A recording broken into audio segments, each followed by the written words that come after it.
आजची रेसिपी आहे खमंग चटपटीत हिरव्या मिरचीचं लोणचं। यासाठी मी पोपटी रंगाच्या कमी तिखट अशा हिरव्या मिरच्या वापरल्या आहे। त्यामुळे हे लोणचं लहानांपासून मोठ्यांपर्यंत सगळ्यांनाच आवडीने खाता येते। भाजी नसली तरी हरकत नाही, गरमागरम वरण भात, त्यावर साजूक तूप आणि सोबत हे चटपटीत हिरव्या मिरचीचं लोणचं असेल तर साधंसुधं जेवणही अगदी पोटभर आणि मनभर होतं। चला तर मग रेसिपीला सुरुवात करूया। तर नमस्कार मंडळी, मी रुचिता आपल्या रुचकर चव या चॅनलवर तुम्हा सगळ्यांचं अगदी मनापासून स्वागत करते। इथे मी जवळपास 15 मिरच्या घेतल्या आहे। या मिरच्या आधी स्वच्छ पाण्याने धुवून घेतल्या, त्यानंतर साधारण 1 तास फॅनखाली वाळत ठेवल्या आणि मग कॉटनच्या स्वच्छ कापडाने नीट पुसून पूर्ण कोरड्या करून घेतल्या आहे।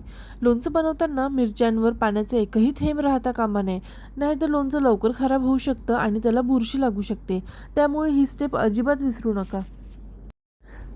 आता या रेसिपीसाठी लागणारं साहित्य पाहूया। सर्वात आधी शेंगदाण्याचं तेल घेतलं आहे। शेंगदाण्याच्या तेलामुळे लोणच्याला खूप छान चव येते। तुम्ही तुमच्या आवडीनुसार दुसरं कोणतेही खाद्यतेल वापरू शकता।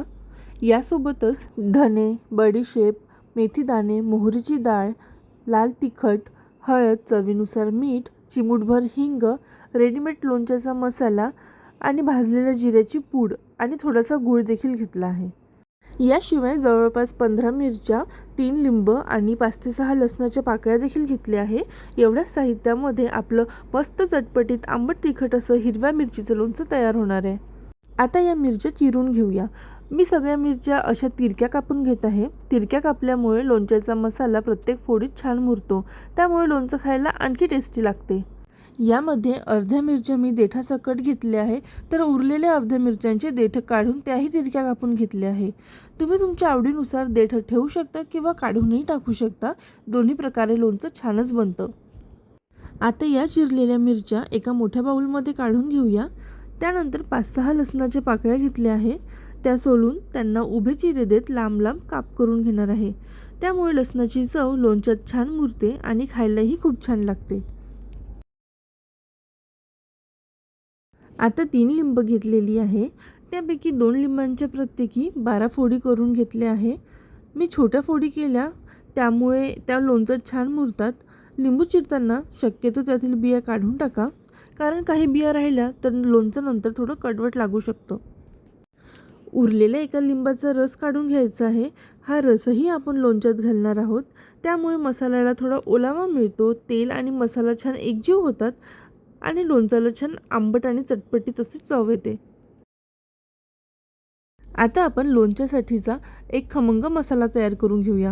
त्यासाठी एक तवा गरम करून त्यात सर्वात आधी धने टाकून हलकेसे भाजून घ्या।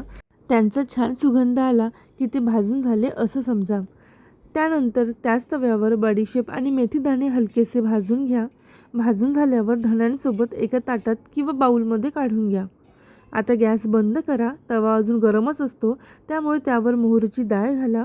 तव्याच्या उष्णतेमुळे ती छान भाजली जाते आणि तिच्यातला ओलावा निघून जातो, त्यामुळे लोणचं जास्त दिवस टिकायला मदत होते। धने, बडीशेप, मेथीदाणे हलकेसे भाजून घेतल्यानंतर ते पूर्णपणे थंड होऊ द्यायचे आहेत। थंड झाल्यावर ते खलबत्त्यात भरड कुटून घ्या। तुम्हाला हवं असेल तर मिक्सरमध्येही वाटून घेऊ शकता। याचसोबत मी 1 चमचा भाजलेल्या जिऱ्याची पावडर देखील घेतली आहे। आता मी पाऊण वाटी शेंगदाण्याचं तेल कढईमध्ये गरम करायला ठेवलं आहे। तेल चांगलं गरम करून घ्या। त्यानंतर गॅस बंद करून ते पूर्णपणे थंड होऊ द्या। तेल पूर्ण थंड झाल्यावरच त्यामध्ये आपण तयार केलेले सगळे मसाले घालायचे आहे। गरम तेलात मसाले घातले तर मसाले करपू शकतात आणि लोणच्याची चवही बदलू शकते, त्यामुळे तेल पूर्ण थंड झाल्यावरच आपण पुढची प्रक्रिया करायची। आता पूर्णपणे गार केलेल्या तेलामध्ये आपण सगळे मसाले घालूया।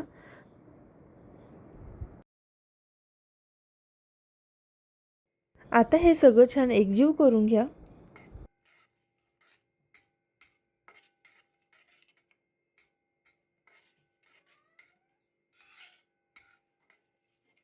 आता या मसाल्याचं टेक्स्चर आणि रंग बघा, किती छान खमंग दिसत आहे। सगळे मसाले तेलामध्ये अगदी छान एकजीव झाले आहे। आता हे तयार मसाल्याचं मिश्रण आपल्याला मिरच्या, निंबाच्या फोडी आणि लसूण ठेवलेल्या बाउलमध्ये घालायचं आहे।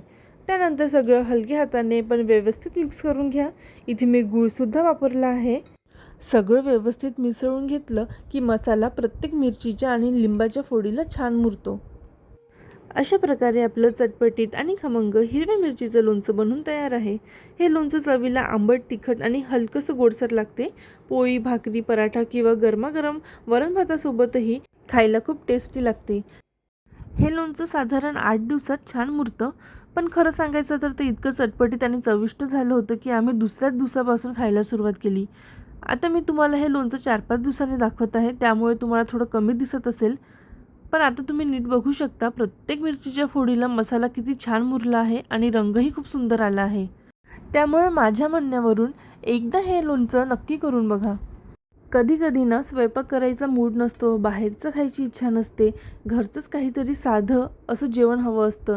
त्यावेळेस गरम वरण-भात, त्यावर तूप आणि सोबत हे चटपटीत हिरव्या मिरचीचं लोणचं, हे अगदी परफेक्ट कॉम्बिनेशन आहे. चला तर मग आता प्लेट काढलीच आहे, तर मी हे खाऊन घेते. तोपर्यंत तुम्हाला जर व्हिडिओ आवडला असेल तर व्हिडिओला लाईक करा, शेअर करा, चॅनलला सबस्क्राईब करा. चला तर मग भेटूया अशाच छानशा रेसिपीसोबत. तोपर्यंत आनंदी राहा आणि रुचकर पदार्थ खात राहा. धन्यवाद.